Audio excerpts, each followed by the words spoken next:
Nous étions réunis ce jour sous la présidence de M. le gouverneur de la région de Dakar pour valider les études d'impact environnemental et social d'un projet extrêmement important, le troisième plus grand projet de transport de Dakar. De quoi il s'agit? Il s'agit d'un projet planifié sur 10 ans, dont la première phase est en cours d'exécution, à travers d'ailleurs la validation de cette étude d'impact qui devait prendre la préoccupation de l'ensemble des parties prenantes pour un meilleur déroulement de ce qui est en perspective. Sur 2022-2024, nous allons investir sur un projet impliquant les opérateurs locaux de transport pour offrir un rabattement efficace aux BRT et aux TER, mais aussi desservir les quartiers. Ça va de Yeumbeul à Sangalkam, en passant par Grand Yoff, desservir, bref, Lac Rose, l'ensemble des pôles d'aménagement importants pour la région de Dakar. Sur la première phase, nous serons sur 14 lignes prioritaires desservies par 400 bus sobres en carbone, des bus qui rouleront à gaz ou à l'électricité.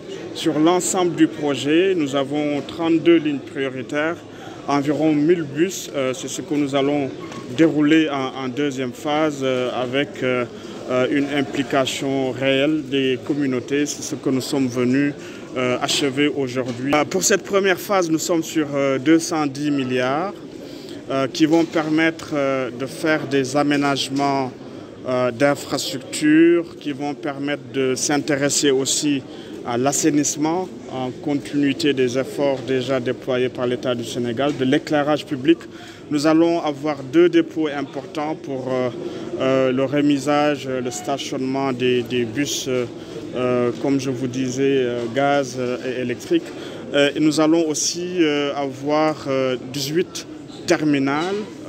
Au moment où l'infrastructure terminale est rare au Sénégal, ce projet vient marquer la priorité de l'État du Sénégal, de son gouvernement, à opérer de véritables transitions. Ça passe par une priorité donnée au transport capacitaire, le TER, le BRT, qui viennent être complétés par ce projet de restructuration globale du réseau, mais aussi tenir compte de la transition énergétique des transports qui sont polluants et de la transition numérique pour une meilleure régulation de l'offre et de la demande de transport public. Alors, tous nos nouveaux projets d'infrastructure cherchent à être résilients.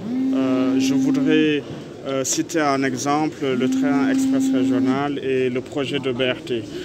Si nous nous arrêtons un tout petit peu sur le BRT, comme vous le savez déjà, le projet est très bien avancé. Vous voyez les travaux sur le terrain, mais surtout 40%, nous avons 40 km de réseau neuf d'assainissement avec 15% du budget des travaux d'infrastructure qui sont dédiés à cette problématique d'assainissement urgente à Dakar, au lieu de 5% classiquement. Je pense que les résultats sont visibles sur le terrain.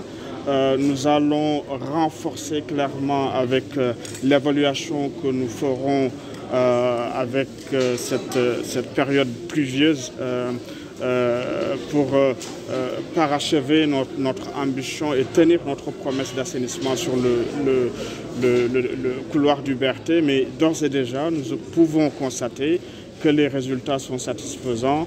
Et parlant du projet de restructuration du réseau de transport collectif, il va s'inscrire dans cette ambition.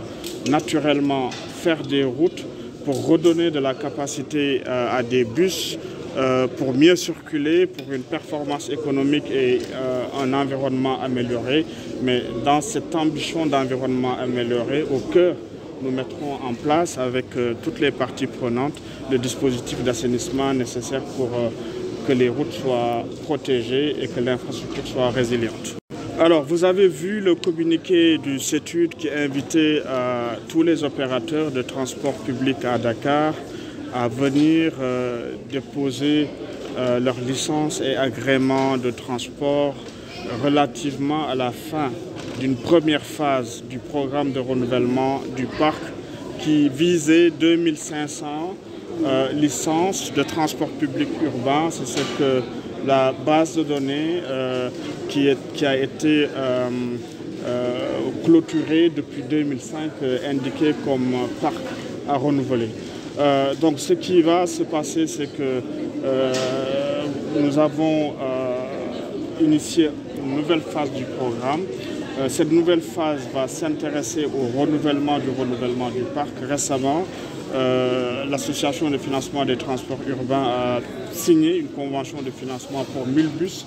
Ces 1000 bus-là vont permettre le renouvellement des premiers véhicules introduits depuis 2005 et nous sommes déjà en train de finaliser le retrait du résiduel de car rapide sur un programme de 600 véhicules que vous pouvez déjà voir circuler en ville. Maintenant, il faut aussi clairement comprendre une chose. Nous allons achever le programme de renouvellement de car rapide et Ndiaga Ndiaye cette année.